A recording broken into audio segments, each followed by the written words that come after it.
नमस्कार, मैं हूं आपके साथ सोनिया चौहान। राम राम हरियाणा में आप सभी का स्वागत है। रुक करते हैं खबरों की ओर। त्रिपुरा के पूर्व मुख्यमंत्री विप्लव देव ने त्रिपुरा वेस्ट लोकसभा सीट से नामांकन भरा और नामांकन के दौरान त्रिपुरा के मुख्यमंत्री माणिक साहा, हरियाणा के मुख्यमंत्री नायब सिंह सैनी और हरियाणा के पूर्व मुख्यमंत्री मनोहर लाल उपस्थित थे।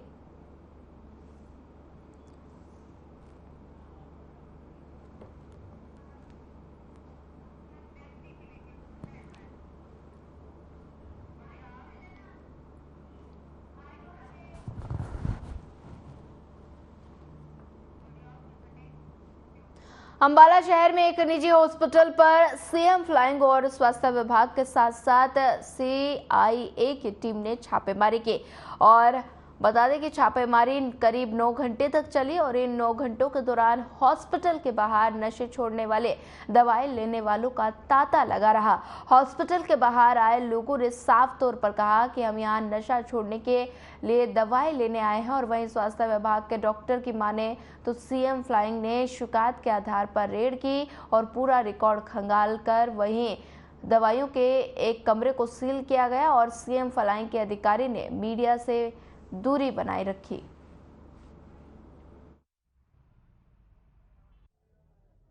नहीं थी, जो नॉर्मल इंस्पेक्शन था उस हिसाब से आए थे सीएम फ्लाइंग की तरफ से और हमारे सीएमओ साहब की तरफ से आए थे कि पूरा रिकॉर्ड चेक करना है, किस तरह से मेडिसिन आप डिस्पेंस कर रहे हैं, क्या पेशेंट का सेटिस्फेक्शन है, वो सारा सब कुछ चेक करके गए थे। बारीकी से एक एक दवाई का एक एक सारी डिटेल उन्होंने चेक किया। कितने विभाग जो है इस चेकिंग के अंदर? इसमें हमारे सीएम फ्लाइंग हैं, सीएमओ से हेल्थ डिपार्टमेंट से हैं, विजिलेंस डिपार्टमेंट से हैं और सीआईडी डिपार्टमेंट से हैं।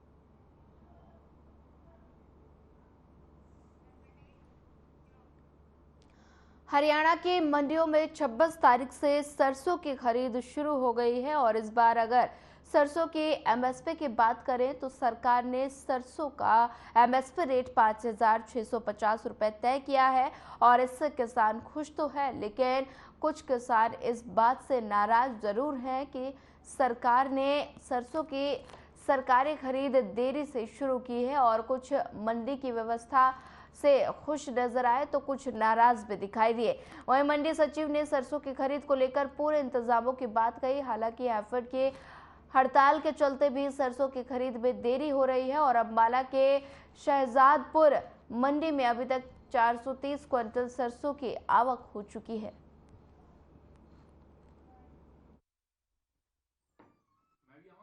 नहीं आई, कल आया था मैं, तो कल मेरा पहला ही नंबर था सबसे, बहुत ही अच्छी थी कल भी और आज भी सही चल रहा है काम, बिल्कुल कोई दिक्कत नहीं है, कोई परेशानी नहीं हुई। कल भी कोई परेशानी नहीं थी, आज भी नहीं है।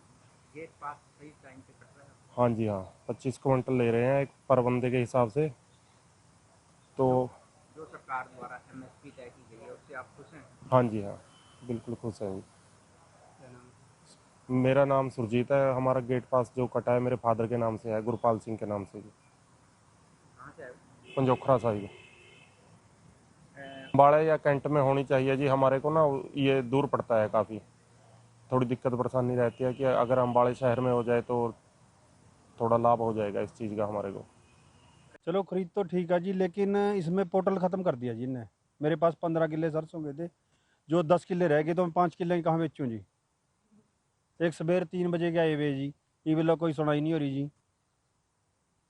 क्या बोल रहे हैं अधिकारी, क्या बोल रहे हैं? कह रहे जी कोई मीटिंग आ जी, मीटिंग से बाद देखेंगे जी। अधिकारी तो बात नहीं करते हैं जी, अधिकारी कोई बात नहीं कर रहे। क्या अपील करना चाहेंगे? ये पोर्टल ठीक करो जी, ये मैं 5 किले कहाँ बेचूँ जी, बहुत जिम्मेदाराएँ कट गई जी। बाकी सरसों कहाँ बेचूँ जी, बताओ। सरकार ने रेट तय किया है उससे आप खुश हैं? रेट तो कम है जी, रेट तो ज़्यादा होना चाहिए। चलो जो करे बिकनी तो चाहिए जी। क्या क्या परेशानी आ रही है? परेशानी तो एक तो जी ने लेट आमा अधिकारी जी, 9 बजे गेट पास कटने चाहिए जी, हाँ पंखा लगना चाहिए जी। हम 3 बजे के आए हुए भी, चलो जल्दी बिकागी। Rajeev Chopra, secretary market committee Shahzadpur. जो हमारी कल की जो खरीद हुई है 200 क्विंटल हुई है और 11 जो है हमारे गेट पास कटे हैं, इंतज़ाम हमारे पूरे हैं।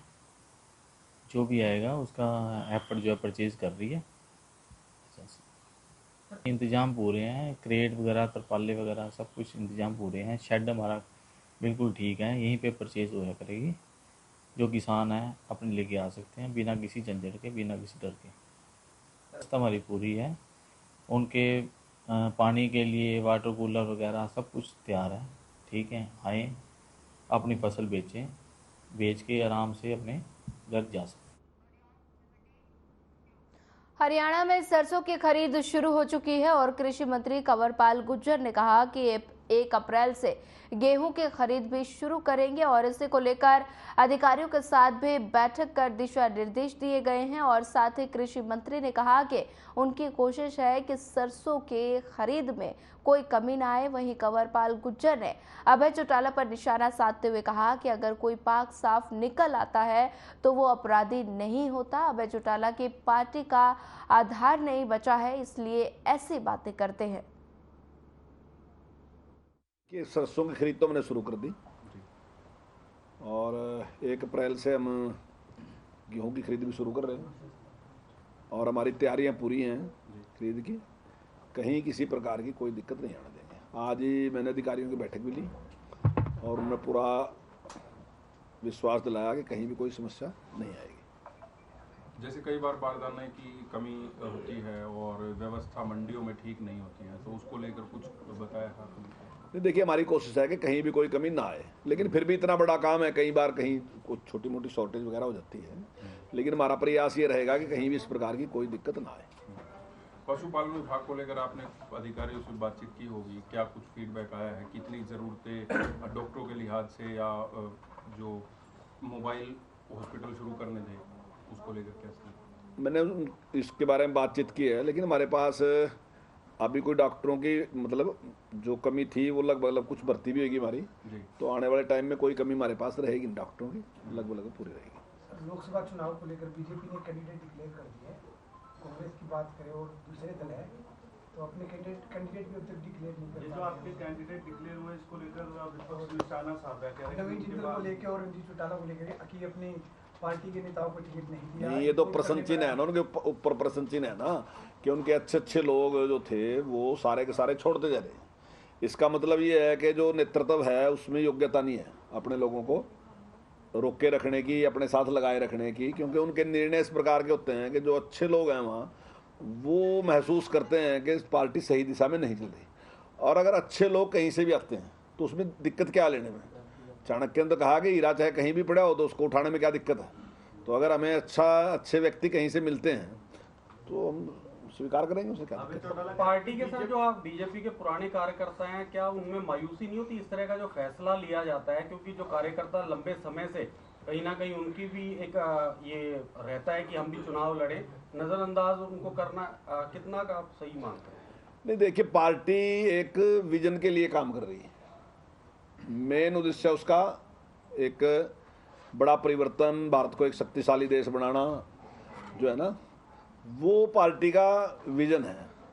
तो कई बार ठीक है, आपकी बात से मैं सहमत हूँ, कई बार दिक्कत भी होती है, लेकिन फिर भी जो लोग विचार की पॉलिटिक्स करते हैं ना, किसी विजन को लेके काम करते हैं, तो वो सोचते हैं कि अगर मेरा कोई नुकसान हो गया तो कोई बात नहीं, अगर देश का फायदा होता हो तो वो उसको स्वीकार करते हैं। और यही कारण है कि बीजेपी में हमने बहुत से लोग बाहर से लिए, उसके बावजूद भी जो कार्यकर्ता है हमारे उसी प्रकार से पार्टी के लिए काम। लोकसभा चुनाव नजदीक है, ऐसे में वार पलटवार का दौर भी जारी है और हरियाणा के पूर्व गृह मंत्री अनिल विज ने ट्वीट किया कि कांग्रेस नेता चुनाव के लिए पहले कहा करते थे कि मैं लड़ूंगा और मैं लड़ूंगा। अब कांग्रेस की डूबती नैया को देखते हुए तू लड़, इसके साथ ही उन्होंने दूसरा ट्वीट कर सुप्रिया श्रीनेत पर भी जमकर निशाना साधा। सुप्रिया श्रीनेत ने कंगना रनौत पर जो भद्दी टिप्पणी की है वो कोई नई बात नहीं है, क्योंकि ये तो कांग्रेस की संस्कृति है। पूर्व प्रधानमंत्री नरसिम्हा राव ने अपनी पुस्तक दी इनसाइडर के पेज नंबर 767 पर भी इसी प्रकार का जिक्र किया था।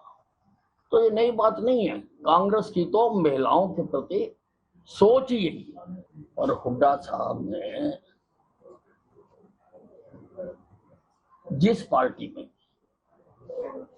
इस बात के लिए लड़ाइयां होती थी कि चुनाव मैं लड़ूंगा, आज उस पार्टी में ये कहा जा रहा है कि तू लड़। कांग्रेस की डूबती हुई नैया को देखते हुए ऐसा ही बयान आज भूपिंदर सिंह हुड्डा जी ने दिया है। उन्होंने कुमारी शैलजा और रणदीप सिंह सुरजेवाला को कहा है कि मैं नहीं लड़ूंगा चुनाव आप लड़िए। इससे मालूम होता है कि कांग्रेस की नैया डूब रही है और ये नेता कितने मेहनती हैं। सब शुक्रिया श्री। लोकसभा चुनाव के टिकट फाइनल होते ही रोहतक लोकसभा क्षेत्र से भाजपा उम्मीदवार डॉक्टर अरविंद शर्मा ने लोगों का समर्थन जुटाना शुरू कर दिया है और डॉक्टर अरविंद शर्मा बादले हलके के सोंधी गांव में स्थित गुलिया खाप के चबूतरे पर पहुंचे और जहां गुलिया खाप के प्रधान सुनील गुलिया ने कहा कि जोरदार स्वागत किया है और आप खाप की तरफ से उन्हें पूरा समर्थन देने की बात कही। गुलिया खाप के प्रधान सुनील बता दें कि गुलिया ने का कहना है कि अरविंद शर्मा उनकी खाप के अंतर्गत आने वाले गांव एमपी माजरा के रहने वाले हैं और गुलिया खाप अपने बेटे और भाई अरविंद शर्मा का पूरा समर्थन करेंगे और उन्होंने लोगों से भी अरविंद शर्मा के समर्थन में वोट करने की अपील की है।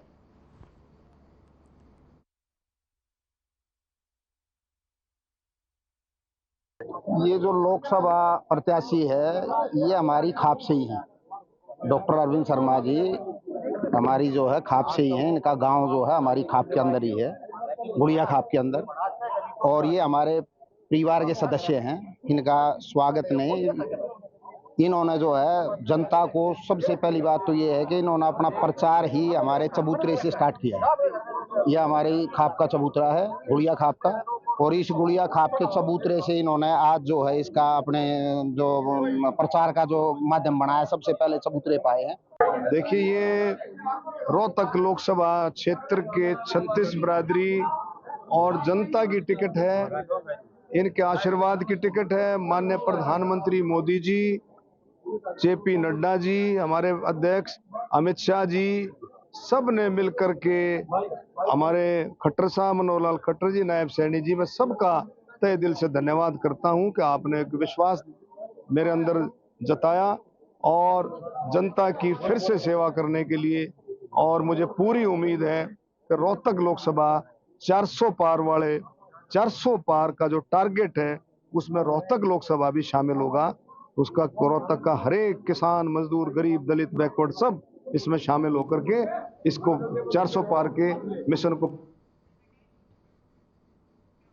लोकसभा चुनाव से पहले फरीदाबाद में आम आदमी पार्टी को बड़ा झटका लगा है। आम आदमी पार्टी के पूर्व जिला अध्यक्ष और मौजूदा राष्ट्रीय कार्यकारिणी सदस्य धर्मवीर भडाना अन्य कार्यकर्ता के साथ बीजेपी में शामिल हो गए।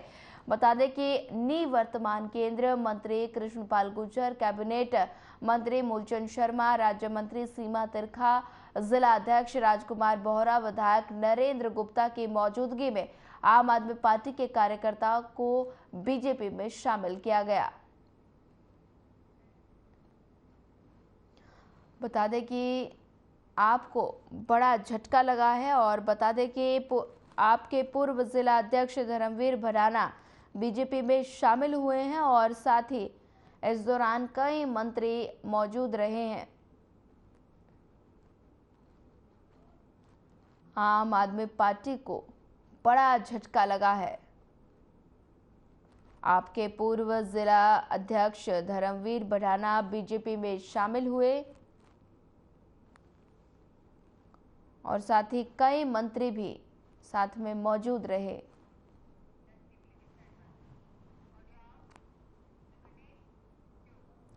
लोकसभा चुनाव को लेकर कैबिनेट मंत्री डॉक्टर बनवारी लाल का बयान सामने आया। उन्होंने कहा कि भारतीय जनता पार्टी संगठनात्मक पार्टी है और हर साल के 365 दिन काम करते हैं। बीजेपी हरियाणा में 10 की 10 सीटों पर जीत दर्ज करने जा रही है और इसी के साथ बनवारी लाल कांग्रेस पर तंज कसते हुए बोले कि कांग्रेस पार्टी को चुनाव लड़ने के लिए कोई कैंडिडेट नहीं मिल रहा है और पीडब्ल्यूडी विभाग के मंत्री बनाए जाने पर उन्होंने कहा कि पीडब्ल्यूडी जनता से जुड़ा हुआ विभाग है।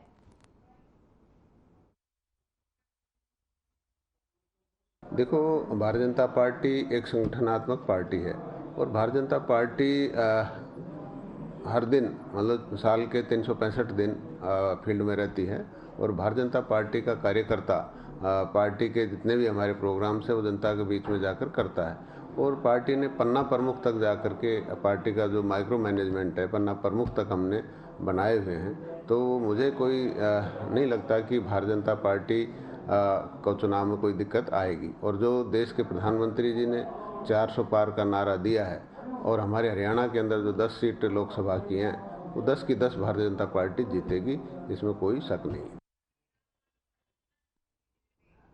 चलिए फिलहाल वक्त हो चला एक छोटा सा ब्रेक का। ब्रेक के बाद जल्द हाजिर होंगे।